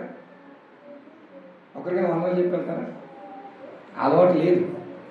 వచ్చామా, కూర్చున్నామా, మన బ్యాగ్ మనం తీసుకున్నామా, మన పిల్లలు మన దగ్గర ఉన్నారా, మన చెప్పులు బయట బాగున్నాయా, అంతేగాని ఇక్కడికి వచ్చి ఇది సహవాసం. మనం తిరిగి వెళ్ళినప్పుడు ఒకరినొకరు మరి ఏం చేసుకోవాలంట? వందనాలు లేదు. ఇక మీకు ప్రేమ ఉందా? మీరు ఏమా బాగున్నావు, ఈ వారం అంతా ఎలా ఉన్నావా అని మీ పక్కింట్లో వాళ్ళని అడుగుతారా? ఏమా మీ ఆయన ఎలా చూసుకున్నాడు, కొడితే నాకు చెప్పు, ఫోన్ చేస్తానని చెప్పి ఏమని అంటారా? ఏమా మీ అబ్బాయి ఎలా ఉన్నాడు? ఒకరికొకరు సంఘములో ఉన్న దుస్థితి చూడండి.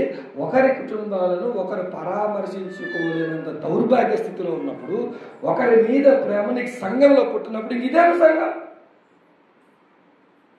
సంఘంలోనికి వచ్చేది ఎందుకు రావాలి తెలుసా? అనేక కుటుంబాలు నా కోసం ఉన్నాయి, నన్ను ప్రేమిస్తారు, నన్ను పలకరిస్తారు, నన్ను ఆదరిస్తారు, నన్ను కష్టాల్లో ఉన్నప్పుడు, నన్ను బాధల్లో ఉన్నప్పుడు అవసరమైతే నా ఆర్థిక సాయం చేస్తారు, మరొకటి చేస్తారు. నాకు నా సంఘం ఉంది అని అనుకుని మీలో ఏ విశ్వాసాన్ని అనుకోగలరా? సంఘం ఏమి నేర్చుకుంది తెలుసా? వచ్చామా, కార్యక్రమంలోగా కూర్చున్నామా, మనం వెళ్ళిపోయాం. లేదంటే సంఘాలు ఎలా ఉంది తెలుసా? ఈరోజు సంఘం అనగానే ఎంతమంది కావాలి? ఒకవేళ తక్కువ మంది ఉన్నారనుకోండి సంఘంలో ఎలా ఉంటుంది మనకి? ఇంత చిన్న సంఘమా? సంఘం అంటే వేల మంది ఉండాలి, సంఘం అంటే లక్షల మంది ఉండాలి. పట్టుమదన 100 మంది ఉన్న చోటే ప్రేమ లేదు మనకి.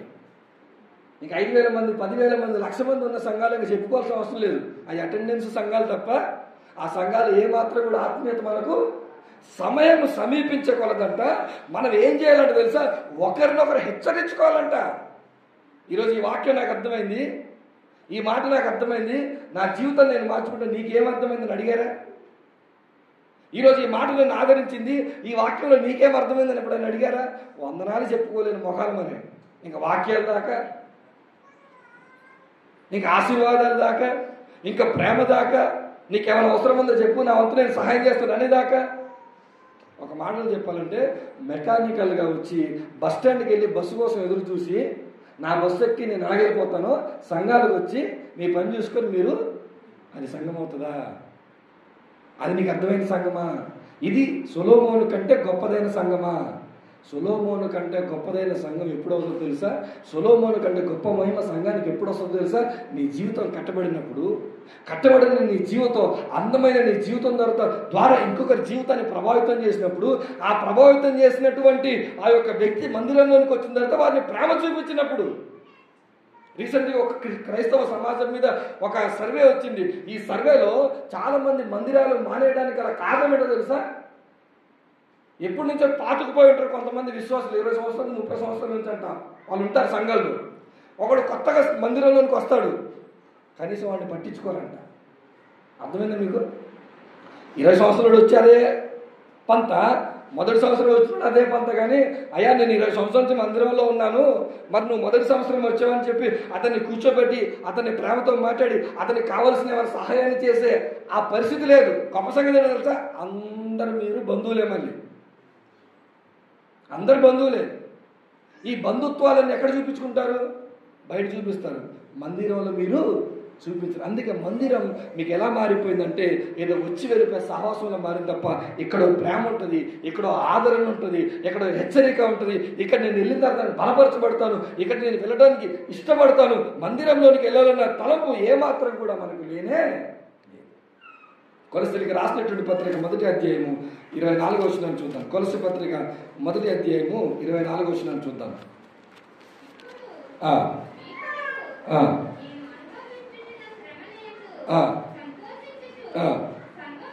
సంఘమును ఆయన శరీరము కొరకు క్రీస్తు పడిన పాటలలో కొదువైన వాటి యందు నా వంతు నా శరీరమందు సంపూర్ణము చేయుచున్నాను. ఇప్పుడు గురించి మనం మాట్లాడుకుంటూ వచ్చామే, క్రీస్తు ఏమైనా పాటలు పడ్డాడంట. దేనికోసం? ఈ సంఘాన్ని స్థాపించడం కోసం, ఈ సంఘాన్ని నిలబెట్టడం కోసం, ఈ సంఘం పనిచేయడం కొరకు క్రీస్తు పాటలు పడ్డాడంట. ఆ క్రీస్తు తర్వాత అపోస్తలుడైనటువంటి పౌలు గారు అంటున్నారు, నేను కూడా అంతే కష్టపడతాను, నేను కూడా అంతే శ్రమ పడతాను, ఒక మాట గుర్తుపెట్టుకోండి, సంఘము అంటే సంఘములో జరిగే కార్యక్రమాలు కాదు. సంఘము అంటే సంఘము ఎల్లప్పుడూ ఒక విషయంలో యాక్టివ్గా ఉండాలి. ఏంటో తెలుసా? అది శ్రమల విషయంలో యాక్టివ్గా ఉండాలి, కార్యక్రమాల విషయంలో కాదు. సంఘంలో ఎప్పుడు చూసినా ఏదో కష్టాలు వస్తూనే ఉంటాయంట. ఎవరొచ్చి తిడతారో, ఎవరొచ్చి కొడతారో, ఎవరొచ్చి ఏ మాట అంటారో, ఎవరొచ్చి నిందిస్తారో, ఎవరొచ్చి బాధపడతారో, ఆ కష్టాలన్నీ తట్టుకోవడానికి ఎవరు సిద్ధంగా ఉన్నారంట? ఇప్పుడు మీరు చెప్పండి, దేవుని వాక్యాన్ని విని దాని ప్రకారం మీరు జీవితాన్ని మార్చుకోరు, మీ జీవితాన్ని మార్చుకొని వేరే వారికి మీరు సువార్త చేయరు, ఆ సువార్త చేసి ఒక వ్యక్తిని మందిరంలోకి తీసుకొస్తే వారికి ప్రేమ చూపించరు. ఇప్పుడు ఈ మందిరంలోనికి శ్రమలు వస్తే మీరు ఆగుతారా? మీరు నిలబడతారా? మీరు దేవుణ్ణి ప్రేమించిన వారుగా ఉంటారా? సొలొమోను కంటే గొప్ప మందిరంలో, సంఘంలో, ఆలయంలో నేను కూడా ఉన్నాను కాబట్టి ఎన్ని కష్టాలు నేను పడతానని అంటారా? నీకు వాక్యం లేదు, వాక్యానుసారమైన జీవితం లేదు, వాక్యం చెప్తున్న సువార్త లేదు, వాక్యం చెప్తున్న ప్రేమ లేదు. ఆ ప్రేమ లేకుండా శ్రమలు వస్తే శ్రమలను నువ్వు ఎలా తట్టుకుంటావు? ఒకవేళ శ్రమలే లేకుండా నీకు లేదు అని ఉంటే గుర్తుపెట్టుకో, నువ్వు యేసుక్రీస్తుతో పాలి భాగస్తుడవు కానే కాదు. నీ సంఘం కష్టాల్లోకి వెళ్ళకపోతే, నీ సంఘం ఇబ్బందుల్లోకి వెళ్ళకపోతే, నీ సంఘం క్రీస్తు కొరకు నిలబడకపోతే నీది సంఘమే కాదు, నీది మందిరమే కాదు, నీది సేవే కాదు. కొని తెచ్చుకోవాలి మన కష్టాలను. ప్రభా, నేను నీ కోసం నిలబడతాను, ఎలాంటి కష్టాలని నేను పడతాను ప్రభా. ఎందుకు తెలుసా? నీ వాక్యం నన్ను మార్చింది, నీ వాక్యం నా కుటుంబాన్ని కట్టింది, నీ వాక్యం నా జీవితాన్ని నిలబెట్టింది, నీ వాక్యం నా పైన ప్రేమ చూపించింది, నీ వాక్యం నాకు ఆదరణ ఇచ్చింది, నీ వాక్యం నాకు స్థాయిని ఇచ్చింది, గుర్తింపునిచ్చింది, క్షేమాన్ని ఇచ్చింది. ఇలాంటి వాక్యం కోసం నేను నిలబడతాను ప్రభా, ఎన్ని కష్టాలు వచ్చినా. అలా తెగువతో నిలబడినటువంటి వారు ఎవరైనా ఉన్నారు? పేతురు గారు రాసిన మొదటి పత్రిక 3వ అధ్యాయం 14వ వచనం చూస్తే, పేతురు గారు రాసిన మొదటి పత్రిక 3వ అధ్యాయము 14వ వచనం, మీరు ఒకవేళ నీతి నిమిత్తము శ్రమపడినను, మీరు అంటున్నాడు దేవుడు, మీరు ఎవరన్నా ధన్యులే. వారి బెదిరింపులకు మీరు ఏమవకూడదంట, భయపడకండి. సమాజంలో చాలా పరిస్థితులు ఈరోజు సంఘాలపైన, దేవుని సేవకులపైన, క్రైస్తవులపైన చాలా విపత్కరమైన పరిస్థితులు వస్తాయని చాలా మాటలు అనొచ్చు, చాలా భయాలు పెట్టచ్చు. గమనించండి సంగమా, మనం దేనికి సిద్ధపడి ఉండాలి తెలుసా? శ్రమలకు మనం సిద్ధపడి ఉండాలి, కష్టాలకు మనం సిద్ధపడి ఉండాలి, నిందలకు మనం సిద్ధపడి ఉండాలి, ఓటమికి మనం సిద్ధపడి ఉండాలి. ఆ ఓటమిలో, ఆ కష్టములో, ఆ శ్రమలో ఎవరికి మహిమ కలుగుతుంది తెలుసా? యేసుక్రీస్తు ప్రభుల వారికి మహిమ కలుగుతుంది. భోజనాలు పెడతామంటే, కుర్చీలు వేస్తామంటే, మంచి మంచి భవంతులు మిమ్మల్ని ఉంచుతామంటే, ఏసీలు పెడతామంటే మందిరాలకు ఎవరు రారు? చెట్టు కింద నేను ఆరాధన చేస్తాను రండి అంటే వచ్చి కూర్చుంటారా? కుర్చీలు లేవంటే మీరు కూర్చుంటారా? ఫ్యాన్లు లేవంటే మీరు కూర్చుంటారా? భోజనాలు లేవంటే మీరు కూర్చుంటారా? మీకు తిండి దగ్గరే లేదు, మీకు సౌకర్యాల దగ్గరే లేదు, ఇక శ్రమల దగ్గర ఎక్కడ పడతాం మనం? కానీ దేవుని వాక్యం చెప్తుంది, సంఘము ఎలా ఉండాలంట? శ్రమలు పడటానికి సిద్ధపడి ఉండాలి. హెబ్రీయులకు రాసినటువంటి పత్రికను చూసుకొని ముగించుకుందాం. 5వ అధ్యాయము 18వ వచనం చూద్దాం. హెబ్రీ పత్రిక 5వ అధ్యాయము 18వ వచనాన్ని చూద్దాం.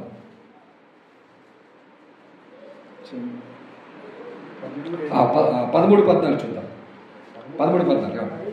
మరియు పాలు తాగు ప్రతి వాడును శిశువే గనుక నీతి వాక్య విషయంలో అనుభవం లేనివాడై, వయస్సు వచ్చిన వారు అభ్యాసము చేత మేలు కీడులను వివేచించకు సాధకము చేయబడిన జ్ఞానేంద్రియములు కలిగి ఉన్నారు కనుక బలమైన ఆహారం ఎవరికి తగినంట వారికే తగిన.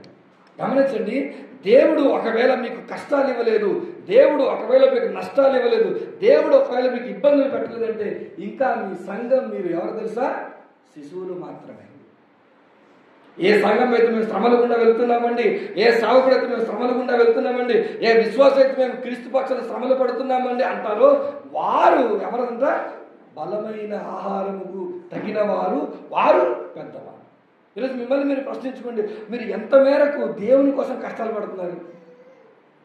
దేవుని దగ్గరకు వచ్చి మన కష్టాలు చెప్పేవారే తప్ప దేవుని కోసం కష్టాలు పడేవారు ఎవరు ఉన్నారా? దేవుని కోసం ఇబ్బందులు పడేవారు ఎవరు ఉన్నారా? దేవుని కోసం దెబ్బలు తినేవారు ఎవరైనా ఉన్నారా? దేవుని కోసం నిందలు పడేవారు ఉన్నారా?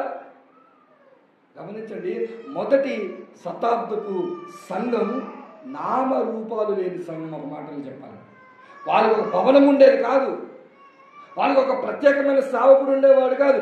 ఆ సేవకుడికి ఆ ప్రాంతంలో పేరుండేది కాదు. ఒకవేళ పేరుంటే ఆ సేవకుడు అయిపోతాడు, ఆ సంఘం కూడా అయిపోతుంది.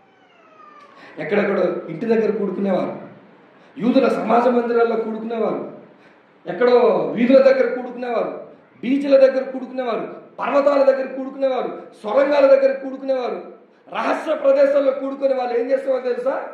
సౌకర్యాలు లేని చోట కూర్చొని దేవుని ఆరాధించి స్తుతించి గణపరిచేటువంటి ఆ సంఘంతో పోల్చుకుంటే, మొదటి శతాబ్దపు సంఘంతో పోల్చుకుంటే జాగ్రత్త గమనించండి. ఈరోజు దేవుడు కావలసిన అన్ని వసతులు ఇచ్చాడు మన సంఘాలకు. అన్ని వసతులను పొందుకొని సంఘం ఎలా ఉందో తెలుసా? చేతకాని సంఘాలుగా, చావ చచ్చిన సంఘాలుగా ఉన్నాయి, పనికి మాలిన సంఘాలుగా ఉన్నాయి, నిష్ప్రయోజనమైన సంఘాలుగా ఉన్నాయి, దేవునికి ఏమాత్రం మహిమను తెచ్చే సంఘాలుగా లేవు. పైపెచ్చు దేవునికి చెడు పేరు తెచ్చే సంఘాలుగా ఉన్నాయి తప్ప, దేవునికి చెడ్డ పేరు తెచ్చే సంఘాలు ఉన్నాయి తప్ప, ఇదిగో ఈ సంఘం మూలాన, ఈ ప్రాంతం మూలాన, ఈ వ్యక్తి మూలాన దేవునికి మహిమ కలుగుతుందనే పరిస్థితులు లేవు. కానీ మొదటి శతాబ్దపు సంఘాలు చూడండి, ఆరంభంలో క్రైస్తవ సంఘాలు చూడండి, ఏ వసతులు లేవు. కానీ దేవుని కొరకు ఎలాంటి శ్రమలు తెలుసా? అవసరమైతే వారి ఆస్తులు పోగొట్టుకోవడానికి సిద్ధపడ్డారు, అవసరమైతే వారి గృహాలు ఇచ్చేయడానికి సిద్ధపడ్డారు, అవసరమైతే వారి ఆస్తులు ఇచ్చేయడానికి సిద్ధపడ్డారు. వారి సంఘం సొలొమోను కంటే గొప్పదైన సంఘం. వారి సంఘం సొలొమోను కట్టిన ఆలయం కంటే మహిమ కలిగిన సంఘం.